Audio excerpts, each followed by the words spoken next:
Robbery gang ಮಂಗಳೂರಿಗೆ entry ಕೊಡ್ತು.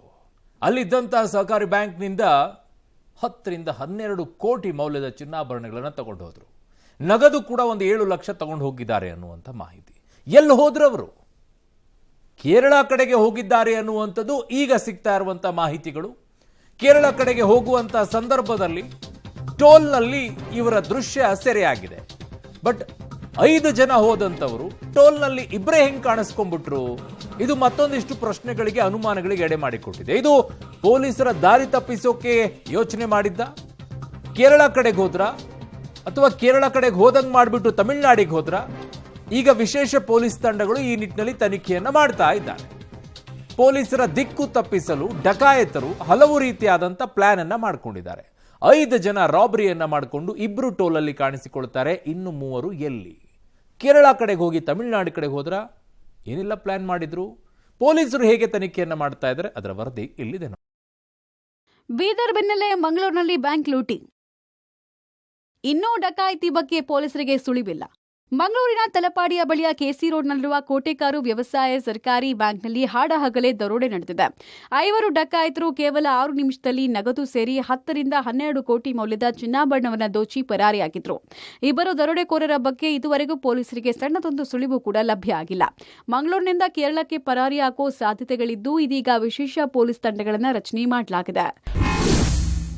ಕಾರಿಗೆ ಫೇಕ್ ನಂಬರ್ ಪ್ಲೇಟ್ ಹಾಕಿದ್ದ ಡಕಾಯಿತರು ಕೊಂಡೊಯ್ಯಲು ಆಗದೆ 12 ಕೆಜಿ ಚಿನ್ನ ಬಿಟ್ಟು ಹೋದ್ರು. ಬ್ಯಾಂಕ್ನೊಳಗೆ ಸುಮಾರು 15 ಕೋಟಿ ಮೌಲ್ಯದ ಚಿನ್ನಾಭರಣಗಳಿದ್ವು. ಡಕಾಯಿತರು ಸುಮಾರು 8 ರಿಂದ 10 ಕೋಟಿಯಷ್ಟು ಮೌಲ್ಯದ ಚಿನ್ನಾಭರಣವನ್ನು ಕದ್ದೊಯ್ದಿದ್ದಾರೆ. ಎಷ್ಟು ಕಳುವಾಗಿದೆ ಅನ್ನೋ ಸರಿಯಾದ ಮಾಹಿತಿ ಇನ್ನೂ ಸಿಕ್ಕಿಲ್ಲ. ಇನ್ನು 6 ಕೋಟಿಯಷ್ಟು ಮೌಲ್ಯದ ಚಿನ್ನಾಭರಣವನ್ನು ಎತ್ಕೊಂಡು ಹೋಗೋಕೆ ಸಾಧ್ಯವಾಗದ ಹಿನ್ನೆಲೆಯಲ್ಲಿ ಅಲ್ಲೇ ಬಿಟ್ಟು ಹೋಗಿದ್ದಾರೆ. 5ರಲ್ಲಿ 2 ಚಿನ್ನಾಭರಣದ ಮೂಟೆಯನ್ನ ಹೊತ್ತು ತಂದ್ರೆ ಇನ್ನಿಬ್ಬರು ಭದ್ರತೆ ನೀಡುತ್ತಾ ಪರಾರಿಯಾಗಿದ್ದಾರೆ. ಕಾರು ಹತ್ತಿ ಪರಾರಿಯಾದ ದರೋಡೆಕೋರರು ಘಟನಾ ಸ್ಥಳದ ಪಕ್ಕದಲ್ಲೇ ಇದ್ದ ಕೇರಳದ ಗಡಿ ತಲಪಾಡಿಯತ್ತ ತೆರಳಿದ್ದಾರೆ. ಕಾರಿಗೆ Bengaluru parking number KA 04MQ9923 fake number plate ಹಾಕಿದ್ದಾರೆ. ತಲಪಾಡಿ ಟೋಲ್ ಗೇಟ್ನಲ್ಲಿ 150 ರೂಪಾಯಿ ಹಣ ಕೊಟ್ಟು ರಶೀದಿ ಪಡೆದು ಪರಾರಿಯಾಗಿದ್ದಾರೆ. ಈ ಟೋಲ್ ಗೇಟ್ನ ಸಿಸಿ ಕ್ಯಾಮೆರಾ ದೃಶ್ಯ ಆಧರಿಸಿ ಪೊಲೀಸರ 2 ತಂಡ ಕಾಸರಗೋಡು ಕೇರಳದತ್ತ ತೆರಳಿದೆ. ಕೋಟೆಕಾರು ವ್ಯವಸಾಯ ಸೇವಾ ಸಹಕಾರಿ ಬ್ಯಾಂಕಿನಲ್ಲಿದ್ದಂಥ ಸುಮಾರು 15 ಕೋಟಿಗೂ ಅಧಿಕ ಮೌಲ್ಯದ ಚಿನ್ನಾಭರಣಗಳನ್ನು ಕಳವು ಮಾಡಲಿಕ್ಕೆ ಬಂದಿರುವಂಥ ದರೋಡೆಕೋರರು ಅದರಲ್ಲಿ ಸುಮಾರು 8 ರಿಂದ 10 ಕೋಟಿಯಷ್ಟು ಮೌಲ್ಯದ ಚಿನ್ನಾಭರಣವನ್ನು ಕದ್ದೊಯ್ದಿದ್ದಾರೆ. ಅವರು ನೇರವಾಗಿ 5 ಜನರು ಈ ಬ್ಯಾಂಕಿಗೆ ನುಗ್ತಾರೆ. ಅಲ್ಲಿಂದ ಒಂದು ಮೂಟೆಯಲ್ಲಿ ಚಿನ್ನಾಭರಣವನ್ನು ಕದ್ದೊಯ್ತಾರೆ. ಆ ಬಳಿಕ ನೇರವಾಗಿ ಅವರು ತಲಪಾಡಿ ಟೋಲ್ ಗೇಟ್ನ ಮೂಲಕ ಕೇರಳದ ಹತ್ರ ಪ್ರಯಾಣವನ್ನು ಬೆಳೆಸಿದ್ದಾರೆ. ಅಲ್ಲಿರುವಂಥ CC ಕ್ಯಾಮೆರಾದ ಮೂಲಕ ಈ ಆರೋಪಿಗಳ ಚೆಹರೆ ಪತ್ತೆಯಾಗಿದೆ. ಕಾರ್ನಲ್ಲಿ ನಕಲಿ ನಂಬರ್ ಪ್ಲೇಟನ್ನು ಹಾಕ್ಕೊಂಡು ಹೋಗಿರುವಂಥ ಕಾರ್ನಲ್ಲಿ 2 ಆರೋಪಿಗಳಿದ್ದರು. ಒಬ್ಬ ಚಾಲಕನಾಗಿ ಆರೋಪಿ ಇದ್ದ, ಜೊತೆಗೆ ಹಿಂದಿನ ಸೀಟಿನಲ್ಲಿ ಓರ್ವ ಚಿನ್ನಾಭರಣದ ಮೂಟೆಗಳನ್ನು ಹಿಡ್ಕೊಂಡು ಕೂತಿರುವಂಥದ್ದು ಈಗಾಗಲೇ CC ಕ್ಯಾಮೆರಾದಲ್ಲಿ ಪತ್ತೆಯಾಗಿದೆ. ಕೇರಳಕ್ಕೆ ಹೋಗಿರುವಂಥ ಆರೋಪಿಗಳು ಅಲ್ಲಿಂದ ನೇರವಾಗಿ ದೋಣಿಯ ಮೂಲಕ ತಮಿಳುನಾಡಿಗೆ ತೆರಳಿದ್ದಾರೆ ಅನ್ನುವಂಥ ಮಾಹಿತಿ ಈಗ ಪೊಲೀಸರಿಗೆ ಲಭ್ಯವಾಗಿದೆ. ಪೊಲೀಸರ ದಿಕ್ಕು ತಪ್ಪಿಸಿದ್ದ ಡಕಾಯಿತರು 2 ಕಾರುಗಳ ಮೂಲಕ ಡಕಾಯಿತರು ಪರಾರಿ. ಬ್ಯಾಂಕ್ನಲ್ಲಿ ಲೂಟಿ ಮಾಡಿ ಡಕಾಯಿತರು ಪೊಲೀಸರ ದಿಕ್ಕನ್ನು ತಪ್ಪಿಸಿದ್ದಾರೆ. ಬ್ಯಾಂಕ್ ಲೂಟಿ ಮಾಡಿ ತಮ್ಮ ಕಾರಲ್ಲಿ ಕೋಟೆಕಾರು ಜಂಕ್ಷನ್ ಕಡೆ ಸಾಗಿದ್ದ ದರೋಡೆಕೋರರು ಮೇನ್ ರೋಡ್ ತಲುಪ್ತಾ ಇದ್ದ ಹಾಗೆ ಮತ್ತೊಂದು ಕಾರಿನಲ್ಲಿ ಎಸ್ಕೇಪ್ ಆಗಿದ್ದಾರೆ. ಕೃತ್ಯ ಎಸಗುವ ಸಂದರ್ಭ ಬ್ಯಾಂಕ್ ಸಿಬ್ಬಂದಿಯ ಮೊಬೈಲ್ ಕೊಂಡೊಯ್ದಿದ್ದು ಮಂಗಳೂರು ನಗರದ ಸುತ್ತ ಕದ್ರಿ ರಸ್ತೆಯ ಬಳಿ ಮೊಬೈಲ್ ಎಸೆದು ಪರಾರಿಯಾಗಿದ್ದಾರೆ. ಒಂದು ತಂಡ ಮಂಗಳೂರಿನ ಕಡೆಗೆ ಹೋದರೆ ಇನ್ನೊಂದು ತಂಡ ಚಿನ್ನಾಭರಣ ಸಹಿತ ಕೇರಳ ಕಡೆಗೆ ಹೋಗಿದೆ. ಇದೀಗ ಪೊಲೀಸರು 2 ಕಾರುಗಳ ಬೆನ್ನು ಬಿದ್ದಿದ್ದಾರೆ. ಡಕಾಯಿತರು ಬ್ಯಾಂಕ್ ದರೋಡೆ ಮಾಡಲಿಕ್ಕೆ ಬೇಕಾದಂಥ ಪ್ಲಾನ್ ಮಾಡೋದ್ರ ಜೊತೆಗೆ ಎಸ್ಕೇಪ್ ಆಗಲಿಕ್ಕೂ ಸೂಪರ್ ಪ್ಲಾನ್ಗಳನ್ನು ಮಾಡ್ಕೊಂಡಿದ್ದಾರೆ. ಪೊಲೀಸರ ಕಣ್ಣು ತಪ್ಪಿಸಲಿಕ್ಕೆ ಬೇಕಾದಂಥ ಪ್ಲಾನನ್ನು ಮಾಡ್ಕೊಂಡಿರುವಂಥ ದರೋಡೆಕೋರರು ಸಿಬ್ಬಂದಿಯ ಒಂದು ಮೊಬೈಲನ್ನು ಕಿತ್ಕೊಳ್ತಾರೆ. ಆ ಮೊಬೈಲನ್ನು ಹಿಡ್ಕೊಂಡು ಬಂದಿರುವಂಥ ಡಕಾಯಿತರು ಮಂಗಳೂರಿನ ಕದ್ರಿಯಲ್ಲಿ ಈ ಒಂದು ಮೊಬೈಲನ್ನು ಬಿಸಾಡಿ ಹೋಗ್ತಾರೆ. ಅಂದರೆ ನಾವು ಈ ಭಾಗಕ್ಕೆ ಹೋಗಿದ್ದೇವೆ ಅನ್ನುವಂಥದ್ದನ್ನು ಪೊಲೀಸರಿಗೆ ತಿಳಿಸಲಿಕ್ಕಾಗಿ ಈ ರೀತಿಯಾದಂಥ ಪ್ಲ್ಯಾನನ್ನು ಮಾಡ್ಕೊಂಡಿದ್ದಾರೆ. ಆದರೆ ಅವರು ಬ್ಯಾಂಕಿನಿಂದ ಬಂದಂಥ ಸಂದರ್ಭದಲ್ಲಿ 1 ಕಿಲೋಮೀಟರ್ ದೂರದ ಹೈವೇಯಲ್ಲಿ ಇನ್ನೊಂದು ಸೇಮ್ ಪಿಯೇಟ್ ಕಾರ್ನಲ್ಲಿ 3 ಮಂದಿ ಮಂಗಳೂರು ಕಡೆ ಹೋಗ್ತಾರೆ. ಇನ್ನಿಬ್ಬರು ಕೇರಳದ ಕಡೆಗೆ ಚಿನ್ನಾಭರಣವನ್ನು ಹಿಡ್ಕೊಂಡು ಹೋಗ್ತಾರೆ. ಹಾಗಾಗಿ ಪೊಲೀಸರ ದಿಕ್ಕು ತಪ್ಪಿಸುವಂಥ ಪ್ರಯತ್ನವನ್ನು ಮಾಡಿದಂಥ ಆರೋಪಿಗಳು ಈಗ ಚಿನ್ನಾಭರಣದ ಸಹಿತ 2 ಕೇರಳದ ಹತ್ರ ಹೋಗಿದ್ದಾರೆ, 3 ಮಂಗಳೂರು ಕಡೆ ಹೋಗಿದ್ದಾರೆ. ಹೀಗಾಗಿ ಪೊಲೀಸರು ಸುಮಾರು 5 ತಂಡಗಳ ಮೂಲಕ ಈ ಒಂದು ಆರೋಪಿಗಳನ್ನು ಪತ್ತೆ ಹಚ್ಚುವಂಥ ಕೆಲಸಕ್ಕೆ ಮುಂದಾಗಿದ್ದಾರೆ. ಬ್ಯಾಂಕಿನ ಬಳಿ ಜಮಾಯಿಸಿದ ಗ್ರಾಹಕರು ನಮ್ ದುಡ್ಡು ಕೊಡಿ ಅಂತ ಗ್ರಾಹಕರ ಆಗ್ರಹ. ಕೋಟೆಕಾರ್ ಸಹಕಾರಿ ಬ್ಯಾಂಕ್ ದರೋಡೆ ಹಿನ್ನೆಲೆಯಲ್ಲಿ ಗ್ರಾಹಕರು ಆತಂಕಕ್ಕೀಡಾಗಿದ್ದಾರೆ. ಇಂದು ಬ್ಯಾಂಕ್ ಮುಂದೆ ಜಮಾಯಿಸಿದ ಗ್ರಾಹಕರು ತನ್ನ ಚಿನ್ನಾಭರಣದ ಬಗ್ಗೆ ಕಳವಳ ವ್ಯಕ್ತಪಡಿಸಿದ್ದಾರೆ. ಬ್ಯಾಂಕ್ನವರ ನಿರ್ಲಕ್ಷ್ಯದಿಂದಲೇ ಈ ದರೋಡೆ ನಡೆದಿರುವುದು, ಅವರ ಭಾಗಿಯ ಬಗ್ಗೆಯೂ ಅನುಮಾನ ಇದೆ ಅಂತ ವ್ಯಕ್ತಪಡಿಸಿದ್ದಾರೆ. ನಮ್ದು 5 ಲಕ್ಷದ ಚಿನ್ನ ಇಟ್ಟಿದ್ದೇವೆ ನಾವು. ತುಂಬಾ ಮಂದಿ ಇಟ್ಟಿದ್ದಾರೆ. ಅದು ಯಾಕೆ ಅಂದ್ರೆ ಅವರವರ ಕಷ್ಟಕಾಲಕ್ಕೆ ಅಂತ. ಅದೇನು ಈ ಬ್ಯಾಂಕಲ್ಲೇ ಹೀಗೆ ಆಗುದು, ದರೋಡೆ ಆಗುದು. KC ರೋಡಲ್ಲಿ 5 ಸಾಕಿ ಉಂಟು. ಇಲ್ಲಿ 5 ಬ್ಯಾಂಕಲ್ಲಿ ಆಗದೆ ಇದೇ ಬ್ಯಾಂಕಲ್ಲಿ ಏನು 2 ಸಲ ಆದದು. ನಮ್ಗೆ ಅನುಮಾನ ಬರ್ತದೆ ಅಲ್ಲ, ಅದು ಯಾರಿಗೆ ಅನುಮಾನ ಬರ್ತದೆ. ಯಾಕೆ ಅಂದ್ರೆ ಈ ಬ್ಯಾಂಕ್ ಇದೇ ಆಗುದು, ಲೂಟಿ ಆಗುದು, ಮತ್ತೆ ಯಾವ ಕಡೆಯದು ಆಗುದಿಲ್ಲ. ಅವರದಲ್ಲದೆ ನಿನ್ನೆ ಹೇಳಿದ್ರು ಕೃಷ್ಣ ಅವರು 17 ಕೋಟಿ ಇಲ್ಲಿ ಇನ್ಸೂರೆನ್ಸ್ ಉಂಟಂತ.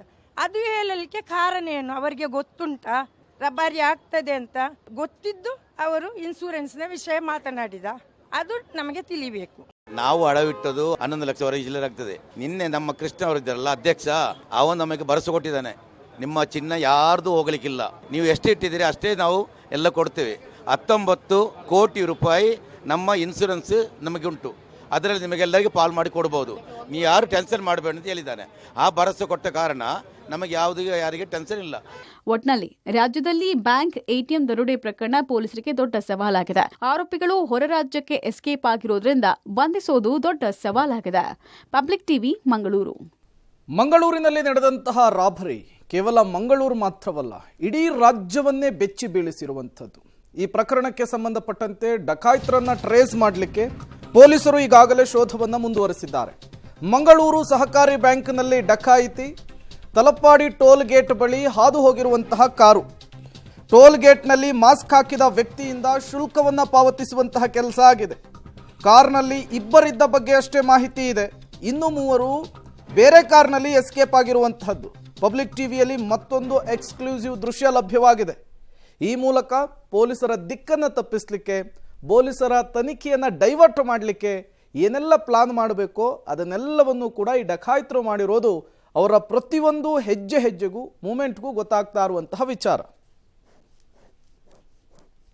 ಕೋಟೆಕಾರ್ ಸಹಕಾರಿ ಬ್ಯಾಂಕನ್ನು ದರೋಡೆ ಮಾಡಿರುವಂಥ ದರೋಡೆಕೋರರು ಸಾಕಷ್ಟು ಸೂಪರ್ ಪ್ಲ್ಯಾನನ್ನೇ ಮಾಡಿಕೊಂಡಿದ್ದಾರೆ. ದರೋಡೆ ಮಾಡುವ ಮೊದಲು, ಜೊತೆಗೆ ದರೋಡೆ ಆದ ಬಳಿಕ ಯಾವ ರೀತಿ ಪರಾರಿ ಆಗಬೇಕು ಅನ್ನೋದಕ್ಕೂ ಸೂಪರ್ ಪ್ಲ್ಯಾನನ್ನು ಮಾಡಿಕೊಂಡಿದ್ದಾರೆ. ಹಾಗಾಗಿ ಅವರ ಪ್ಲ್ಯಾನ್ನ ಪ್ರಕಾರವೇ ಅವರು ಮಂಗಳೂರಿನ ಗಡಿಯನ್ನು ದಾಟಿ ಕೇರಳಕ್ಕೆ ಹೋಗಿರುವಂಥದ್ದು ಈಗಾಗಲೇ ಪೊಲೀಸರ ತನಿಖೆಯಲ್ಲಿ ಬೆಳಕಿಗೆ ಬಂದಿದೆ. ನಾವು ಈ ತಲಪಾಡಿ ಟೋಲ್ ಗೇಟಲ್ಲಿ ಇರುವಂಥದ್ದು.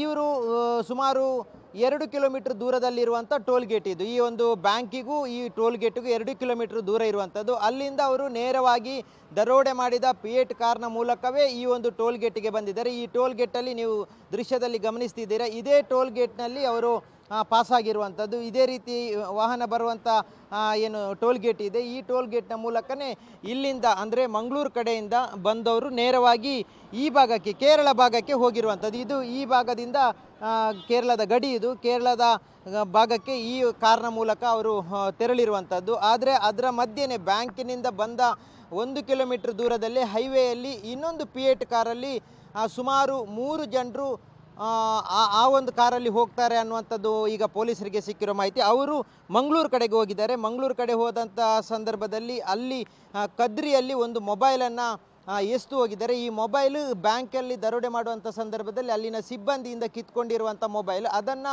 ಕದ್ರಿಯಲ್ಲಿ ಬಿಸಾಡ್ತಾರೆ. ಕಾರಣ ಇಷ್ಟೇ, ಅಲ್ಲಿ ಗೊತ್ತಾಗುತ್ತೆ ಇವರ ಪೊಲೀಸರಿಗೆ ಯಾವ ರೀತಿ ಟ್ರ್ಯಾಕ್ಮನ್ನು ತಪ್ಪಿಸಬೇಕು ಅನ್ನುವಂಥ ಕಾರಣಕ್ಕಾಗಿ ಪೊಲೀಸರು ಕದ್ರಿಗೆ ಹುಡುಕಾಡಬೇಕು ಅನ್ನೋಂಥ ಕಾರಣಕ್ಕಾಗಿ ಮೊಬೈಲನ್ನು ಕದ್ರಿಯಲ್ಲಿ ಬಿಸಾಡಿ ಹೋಗಿದ್ದಾರೆ. ಆದರೆ ಚಿನ್ನಾಭರಣದ ಜೊತೆಗೆ ಪರಾರಿಯಾಗಿರುವಂಥ 2 ಡಕಾಯಿತರು ಯಾರಿದ್ದಾರೆ ಅವರು ಈ ಭಾಗದಲ್ಲಿ ಕೇರಳಕ್ಕೆ ಪರಾರಿಯಾಗಿದ್ದಾರೆ. ಇಲ್ಲಿ ಟೋಲ್ನ ಸಿಬ್ಬಂದಿಗಳು ಹೇಳಿರೋ ಪ್ರಕಾರ ಟೋಲಿಗೆ ಹಣ ಫಾಸ್ಟ್ಯಾಗ್ ಮೂಲಕ ಕೊಡಲಿಲ್ಲ, ಕ್ಯಾಶನ್ನು ಕೊಟ್ಟಿದ್ದಾರೆ 150 ರೂಪಾಯಿ. ಅದನ್ನು ಕೊಡುವಂಥ ಸಂದರ್ಭದಲ್ಲಿ ಚಾಲಕ ಓರ್ವನೇ ಇದ್ದ, ಹಿಂಭಾಗದಲ್ಲಿ ಇನ್ನೋರ್ವ ಕೂತಿದ್ದ. ಅಂದರೆ ಹಿಂಭಾಗದಲ್ಲೇ ಈ ಒಂದು ದರೋಡೆ ಮಾಡಿದ ಚಿನ್ನಾಭರಣದ ಗೋಣಿಯ ಮೂಟೆ ಇದ್ದಂಥದ್ದು. ಹಾಗಾಗಿ ಅವನು ಹಿಂಭಾಗದಲ್ಲಿ ಕೂತಿದ್ದ, ಹಾಗಾಗಿ ಅವನನ್ನು ಹೆಚ್ಚಾಗಿ ಗಮನಿಸಿಲ್ಲ.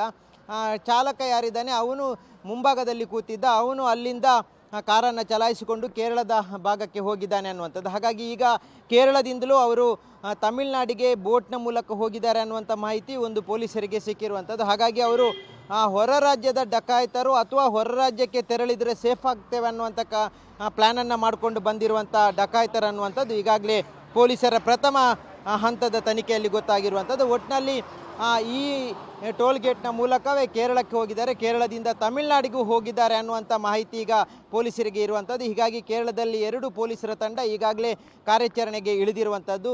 ಆದಷ್ಟು ಬೇಗ ಆರೋಪಿಗಳ ಪತ್ತೆ ಆಗಬೇಕು ಅನ್ನುವಂಥದ್ದು ಬ್ಯಾಂಕಿನ ಗ್ರಾಹಕರು ಮತ್ತು ಸಾರ್ವಜನಿಕರ ಒತ್ತಾಯ ಆಗಿದೆ. ಕ್ಯಾಮ್ರಾಮನ್ ನಿಶಾಂತ್ ಜೊತೆ ಸುಖಪಾಲ್ ಪಳಲಿ, ಪಬ್ಲಿಕ್ ಟಿವಿ, ಮಂಗಳೂರು.